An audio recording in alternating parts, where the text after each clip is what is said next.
Welcome to ரீகாஸ் fusion bread custard pudding. இது ரொம்ப ஈஸியாக செய்யக்கூடிய ஒரு டெசர்ட். இதை எப்படி செய்யலான்னு பார்க்கலாமா? அதுக்கு நான் இங்கே 5 ஸ்லைசஸ் பிரெட் எடுத்திருக்கேன்.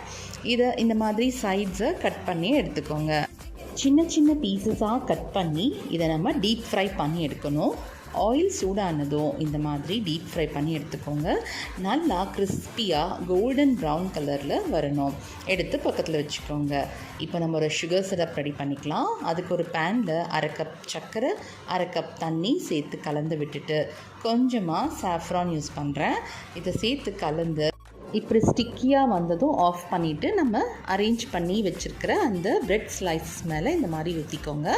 இது ஒரு 5 நிமிஷத்துக்கு ஊறட்டும். இப்போது நம்ம ஒரு பேன் வச்சுக்கிட்டு அதில் 1 கிளாஸ் பால் சேர்த்து காய்ச்சணும். பால் சூடானதும் கஸ்டர்ட் பவுடர் எடுத்திருக்கேன். அதை ஒரு 2 டேபிள் ஸ்பூன் வச்ச பாலில் இந்த மாதிரி கலந்துக்கோங்க. கலந்து விட்டு இந்த சூடான பால் கொதிச்சிட்ருக்கு இல்லையா, அந்த பாலில் கொஞ்சம் கொஞ்சமாக சேர்த்து இந்த மாதிரி கலந்து விட்டுக்கிட்டே இருங்க. இல்லைனா உங்களுக்கு லம்ப்ஸ் ஃபார்ம் ஆகிடும். இந்த மாதிரி திக்கான பிறகு ஒரு 1/4 கப் அளவுக்கு சர்க்கரை சேர்த்துக்கோங்க. இதுதான் பர்ஃபெக்ட் கன்சிஸ்டன்சி. இப்போது இதை நம்ம ரூம் டெம்பரேச்சருக்கு ஆற விட்டுருங்க. இப்போது ஆல்ரெடி நம்ம எடுத்து வச்சுருக்கோம் இல்லையா பிரெட் ஸ்லைசஸ், அதுக்கு மேலே இது நல்லா ஈவனாக ஸ்ப்ரெட் பண்ணி விட்டுக்கோங்க.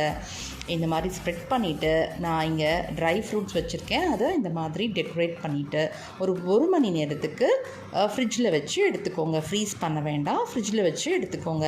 இப்போது ஓரங்களெல்லாம் கட் பண்ணி எடுத்து பார்த்தீங்கன்னா சூப்பரான பிரெட் கஸ்டர்ட் புட்டிங் ரெடி ஆகிடுச்சு. கண்டிப்பாக நீங்கள் வீட்டில் ட்ரை பண்ணி பாருங்கள். இந்த வீடியோ உங்களுக்கு பிடிச்சிருந்தா லைக் பண்ணுங்கள், கமெண்ட் பண்ணுங்கள், ஷேர் பண்ணுங்கள், சப்ஸ்கிரைப் பண்ணிக்கோங்க. தேங்க்யூ.